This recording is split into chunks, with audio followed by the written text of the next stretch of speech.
what we're going to hear is the engine. We were just talking about hydrodynamic lubrication. And lubrication is very important.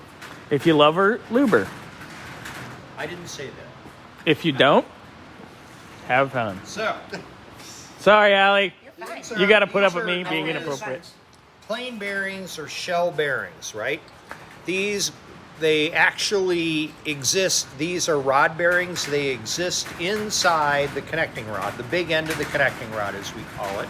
And you see these little holes that are in here?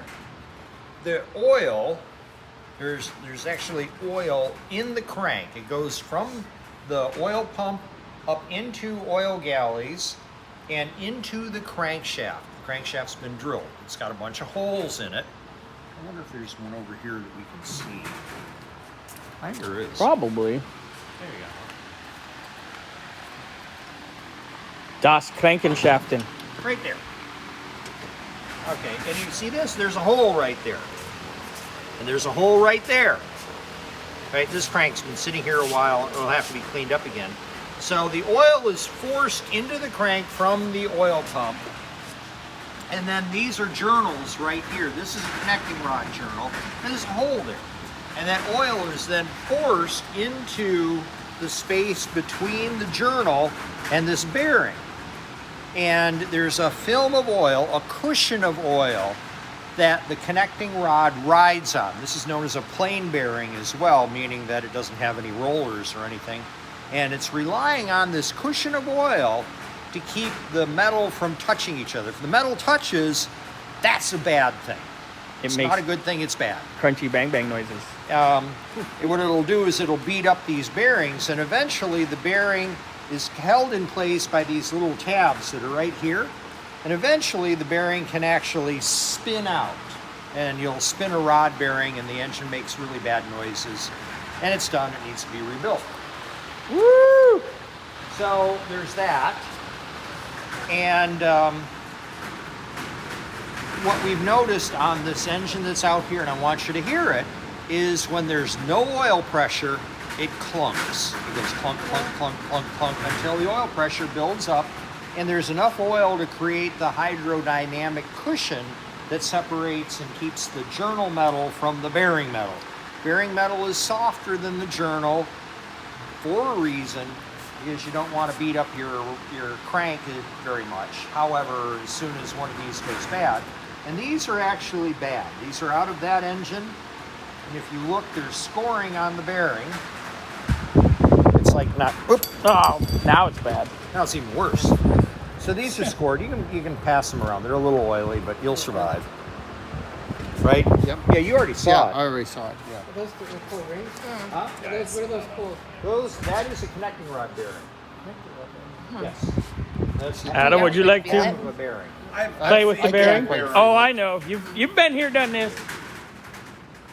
And the fact that you can It's catch sort a of a nail refresher in the course. bearing That's means yours. that it's scored. Actually, that's a good idea.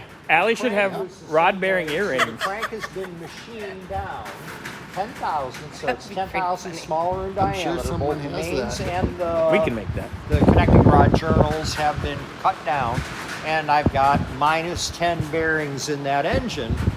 And the idea is that this car is going up for sale shortly, and it was discovered that it had a scored crank. Rather than put it back together and go, hey, it's fine, I can't do that. No. So I told the owner of the car, you got a bad crank, we got to tear the engine apart and resurface the crank. While I was in there, I did some other things too. I found a couple other odds and ends that were a little off. So those have been fixed as well. And the idea is that we want this to be a good running, solid car that can give the next people many years of service. We don't really own them, we're custodians. Unless you're Adam. I've driven the same car 35 years. I don't know what to make of that. That's just not right. I know. What engine is that for? That is for an Avanti. Yep. That is a 289 Studebaker V8. Those were originally designed in 1953. 52? 53. 53.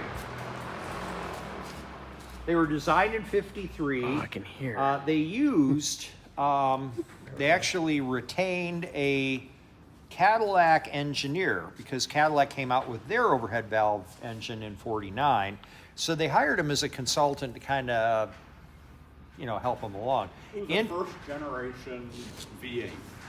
Interestingly, these were built to withstand high compression.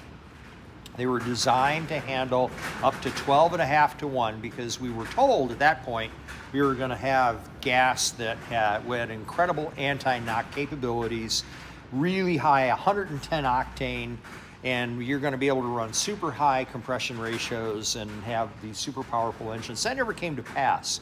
As a result, however, these early generation engines are extremely robust. They're heavy, but they're very rigid, and they can take a lot of abuse as long as you take care of them. So it's a really good engine. I'm very pleased with the design of the engine.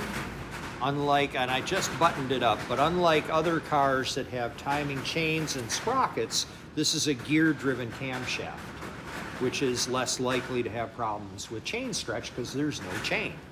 Most of your commercial engines will run gear-driven camshafts. 7.3 diesel. Yeah, diesel. Anyway. It'll run forever. Yeah, rolling coal, baby. We can do that. Yeah, I was afraid of that. So that's kind of what, and the reason that we haven't had class for a couple of weeks is that I've been working on that. And when you're working on an engine, there's a lot of, they end up being moving parts, but there's a lot of parts that you have to be cognizant of: dimensions, bolt torques, tightening sequences, a lot of things. And I can't be interrupted, and I had stuff laid out all over everywhere. I still have stuff over here even. I had stuff laid out everywhere for this engine, and I worked it sequentially until it was back together.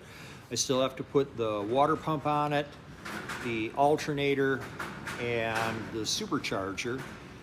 And I also have to put the pan on it. I'm waiting for oil pump gears because this engine ate its oil pump.